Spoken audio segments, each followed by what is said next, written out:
Eh, Baik. Tes tes. Bismillahirrahmanirrahim. Assalamualaikum warahmatullahi wabarakatuh. Perkenalkan, nama saya Aditya Dwi Nugroho, dengan NIM 6020121072. Di sini saya akan menjelaskan sedikit ringkasan tentang IoT Cloud Computing. Baik, langsung saja. Apa sih itu cloud computing?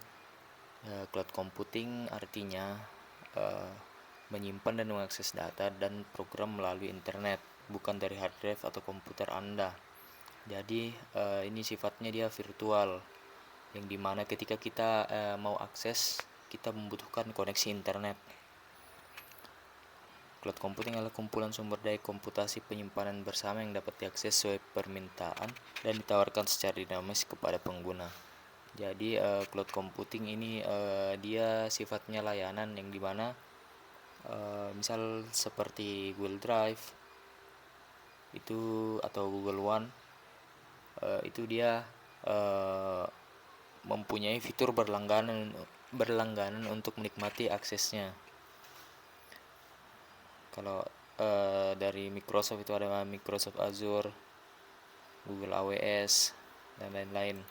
Kemudian ada konsep big data dibandingkan dengan P2P atau M2M, ditunjukkan pada gambar berikut. Yang dimana tradisional computing itu cuma meliputi aplikasi, metadata, runtime, sampai network. Ini untuk client message-nya. Sampai di software as a service atau SAS. Kemudian masuk di keuntungannya dari menggunakan komputasi awan, yaitu pemanfaatan sumber daya yang lebih efisien. Jadi kita tidak lagi membutuhkan komputer yang berdaya tinggi atau mahal untuk menjalankan aplikasi berbasis web komputasi awan, karena aplikasinya berjalan di cloud. Jadi itu salah satu kemudahannya atau keuntungannya. Dan juga biaya servernya yang lebih rendah, karena kita sifatnya seperti hanya menyewa begitu. Kemudian peningkatan keamanan, bukan kita yang kelola keamanannya, tapi tapi kepada pihak penyewanya, pihak jasa penyewanya. Kemudian ada virtualisasi, perangkat lunak berbiaya rendah, dan peningkatan keandalan data. Kemudian masuk ke penawaran layanan cloud dibagi menjadi 3, ada IaaS, ada PaaS, dan SaaS. Yang dimana IaaS itu bertanggung jawab untuk mengelola perangkat keras jaringan, dan PaaS atau platformnya itu mendukung OS platform aplikasi, dan softwarenya itu mendukung semuanya. Kemudian lanjut ke model cloud service. Ini dia tipenya IaaS, ada Most Basic Cloud Service Model hingga Google Compute Engine.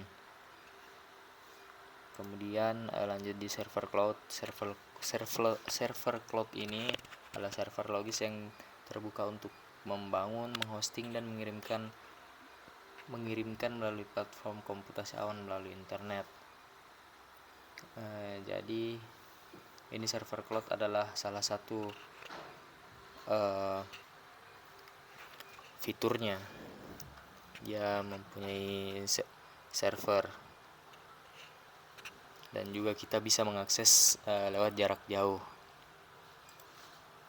Kemudian perbandingan komputasi awan tradisional.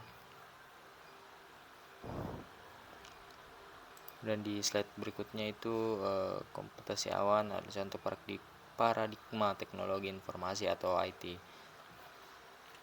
Model yang tepat memungkinkan akses di mana-mana ke sumber daya yang tepat dikonfigurasi bersama. Jadi misal ada 2 user, dia ingin mencadangkan datanya ke dalam drive, itu dia sisa akses drive sama linknya, dia bisa langsung bisa mengakses data tersebut. tanpa harus mengunjungi lokasi di mana drive tersebut berada, karena dia berbasis internet. Kemudian contohnya, gambar berikut menunjukkan solusi cerdas berbasis cloud IoT. Ini ada backend mobile apps sama backend web apps. Ini di hosting. Kemudian client apps-nya Microsoft Azure SDK Software Development Kit. Kalau SDK Smart Card, RFID text dan label, sensor dan aktuator. Kemudian tujuan pengembangan IoT adalah menggunakan data, mendapatkan wawasan dan mengambil tindakan. Model kecerdasan buatan dan pembelajaran mesin untuk memantau data dalam database dan aliran masuk sekarang dianggap solusi efektif untuk menampilkan dan menganalisis data dengan cara yang efektif. Dalam ilmu komputer, penelitian AI didefinisikan sebagai studi tentang agen cerdas, perangkat apapun yang memahami lingkungannya dan mengambil tindakan yang memaksimalkan peluangnya untuk berhasil mencapai tujuannya. Jadi ini kita lebih dimudahkan lagi dengan di dalam proyek IoT itu ada AI, itu kita lebih dimudahkan lagi. Kemudian mengapa kita memakai IoT? Karena dia bisa membangun berbagai lingkungan yang lebih cerdas, kayak rumah pintar, hotel, rumah sakit. Rumah pintar seperti Google Home, itu dia berbasis IoT karena bisa dikendalikan dari jarak jauh dan menggunakan aplikasi. Mengungkap wawasan lebih tepat dan dapat ditindaklanjuti untuk mesin dan manusia, dan memungkinkan realisasi objek pintar sampai dengan membantu menghasilkan prediksi dan resep yang tepat. Kemudian memfasilitasi keunggulan proses produktivitas seseorang. Jadi kita dimudahkan lagi sama kecanggihan teknologi. Kemudian hingga memantau lingkungan yang kompleks untuk menjamin kinerja. Kemudian ada manufakturnya, yaitu dari pembuatan semikonduktor hingga perakitan mesin industri raksasa. Kalau pembuatan rangkaian semikonduktor itu seperti yang di final kemarin, itu final sama mid, itu rangkaian semikonduktor, karena alat-alatnya masih bisa dikatakan low budget. Kalau masuk di perakitan mesin industri raksasa ini sudah rananya tingkatnya lebih di atas lagi, lebih membutuhkan profesionalitas dari orang yang paham IoT. Kemudian ekstraksi minyak dan gas adalah operasi berisiko tinggi yang digerakkan oleh teknologi yang bergantung pada intelijen di lokasi secara real time dan memberikan pemantauan dan perlindungan proaktif. Jadi ini seperti mesinnya mini yang bisa kelola ekstraksi minyak dan gas. Ini dia kegiatan yang beresiko tinggi jika digerakkan oleh manusia. Jadi kita menggunakan mesin untuk meminimalisir ancamannya. Kemudian ada 4 jenis analisis data, di mana deskriptif analitis, diagnostik analitik, dan prediktif, dan yang terakhir perspektif analitik. Kemudian apa itu analitik deskriptif? Sesuai namanya, deskriptif yaitu menemukan jawaban atas pertanyaan apa yang terjadi. Dan diagnostik analisis yaitu menemukan jawaban atas pertanyaan mengapa itu terjadi. Kemudian analisis prediktif seperti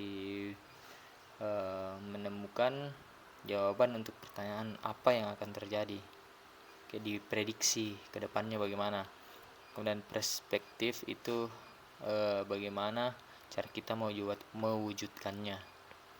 Mungkin sekian dari saya, kurang lebihnya mohon dimaafkan. Assalamualaikum warahmatullahi wabarakatuh.